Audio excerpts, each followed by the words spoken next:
Shalom semua jemaat yang dikasih, dimanapun kita berada, kita tetap yakin percaya bahwa Tuhan tidak pernah meninggalkan kita semua.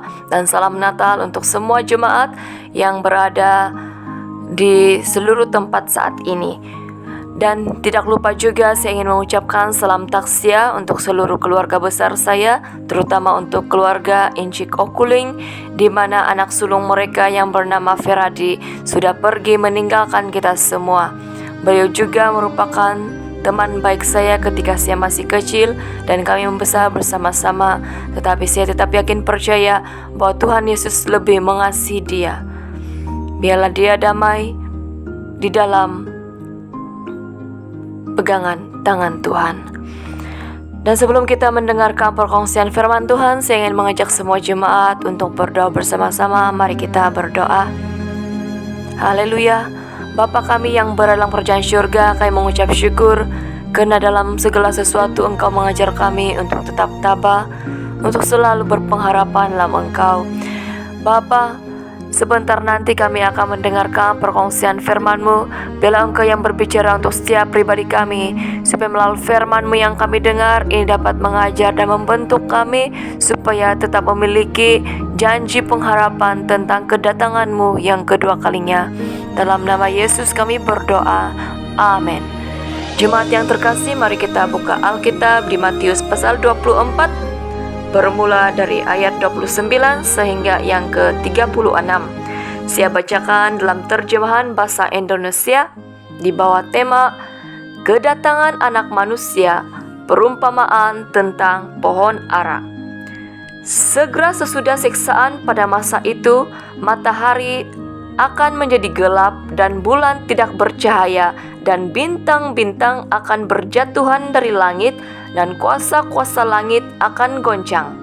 Pada waktu itu akan tampak tanda Anak Manusia di langit, dan semua bangsa di bumi akan meratap, dan mereka akan melihat Anak Manusia itu datang di atas awan-awan di langit dengan segala kekuasaan dan kemuliaannya. Dan ia akan menyuruh keluar malaikat-malaikatnya dengan meniup sangkakala yang dahsyat bunyinya, dan mereka akan mengumpulkan orang-orang pilihannya dari keempat penjuru bumi, dari ujung langit yang satu ke ujung langit yang lain. Tariklah pelajaran dari perumpamaan tentang pohon ara. Apabila ranting-rantingnya melembut dan mulai bertunas, kamu tahu bahwa musim panas sudah dekat. Demikian juga, jika kamu melihat semuanya itu, ketahuilah bahwa waktunya sudah dekat, sudah di ambang pintu. Aku berkata kepadamu, sesungguhnya angkatan ini tidak akan berlalu sebelum semuanya ini terjadi. Langit dan bumi akan berlalu, tetapi perkataanku tidak akan berlalu. Tetapi tentang hari dan saat itu tidak seorang pun yang tahu, malaikat-malaikat di surga tidak, dan anak pun tidak, hanya Bapa sendiri. Amin. Jemaat yang terkasih, subtema kita pada minggu ini ialah janji kedatangan Tuhan kedua kalinya. Yesus seringkali menggunakan perumpamaan ketika mengajar supaya para pendengarnya lebih memahami dan peka dengan kata-katanya. Dalam teks Matius pasal 24 hingga 25 ini adalah pesanan tentang akhir zaman. Yesus mau kita hidup secara bijaksana sementara menantikan kedatangannya yang kedua kalinya di dunia ini. Kedatangan Tuhan Yesus kedua kalinya akan membawa perubahan besar-besaran dalam sejarah kehidupan dunia dan manusia. Dalam ayat 29 itu merujuk bahwa matahari akan menjadi gelap. Berarti setelah masa kesengsaraan besar, maka akan kelihatan tanda-tanda alam yang luar biasa. Kedatangan Yesus kedua kalinya ke dunia dengan kuasa dan kemuliaan tidak akan mengejutkan orang-orang percaya, karena kita telah mengetahui akan kebenaran firman Tuhan dan memperhatikan tanda-tanda alam seperti matahari, bulan, bintang, dan goncangan kuasa-kuasa langit. Dalam ayat 30 kita belajar bahwa Anak Manusia itu datang, berarti Yesus akan datang dengan dipenuhi oleh kekuasaannya. Semua bangsa di bumi akan meratap karena mereka merasa kecewa, tertinggal dan berdosa. Bagi orang-orang yang menyangkal dan tidak mengenal serta tidak menerima Tuhan Yesus sebagai Tuhan dan Juru Selamat. Tetapi bagi orang percaya, kita akan merasa sukacita karena kita dapat bertemu kembali dengan Juru Selamat kita yang hidup. Amin. Dalam ayat 31, kita akan belajar bahwa orang-orang pilihan Tuhan akan dikumpulkan. Yesus Kristus akan menyuruh malaikat-malaikatnya meniup sangkakala yang dahsyat bunyinya dan mengumpulkan orang-orang pilihan Tuhan dari keempat penjuru bumi. Semua bangsa dan semua orang yang hidup sesuai dengan kehendak Tuhan akan diselamatkan. Dalam ayat 32, kita belajar bahwa Tuhan Yesus memberikan perumpamaan dan petunjuk tentang pohon ara.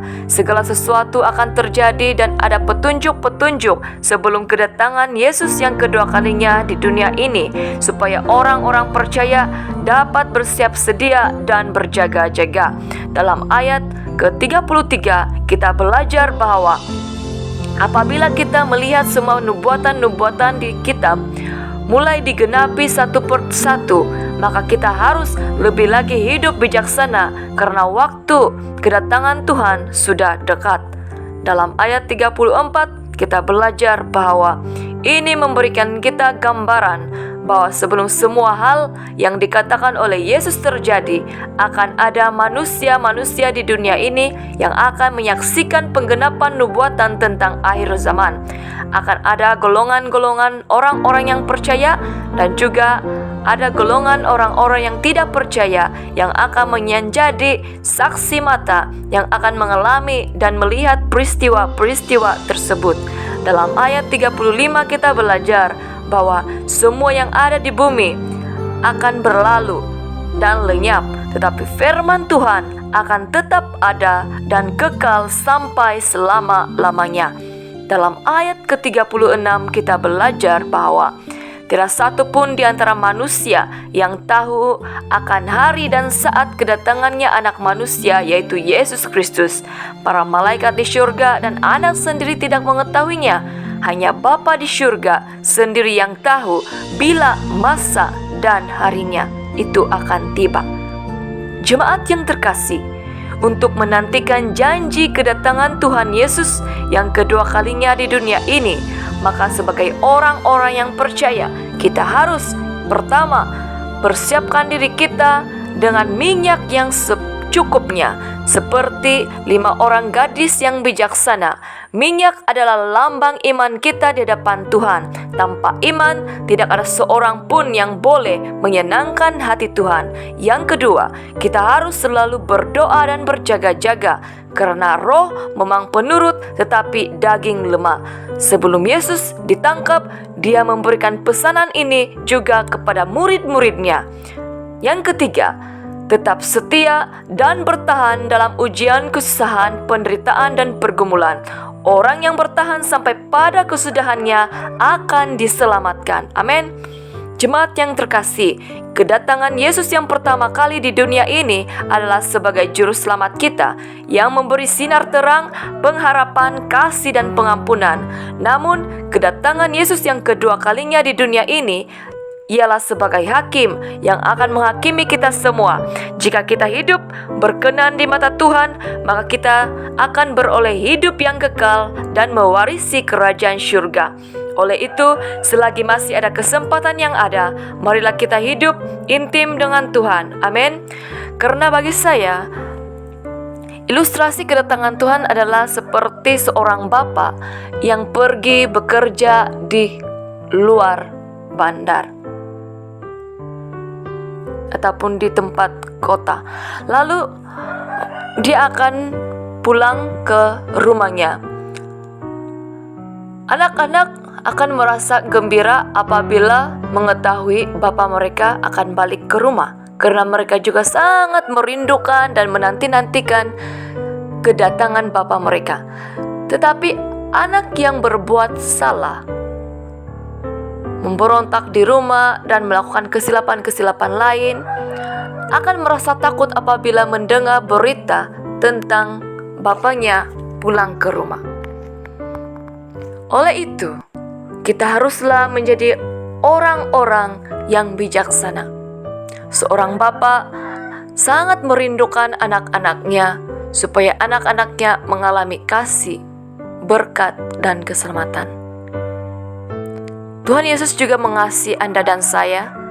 Sebab itu Yesus mati untuk kita, dan Yesus memberikan segala-galanya untuk kita semua. Amin. Mari kita berdoa.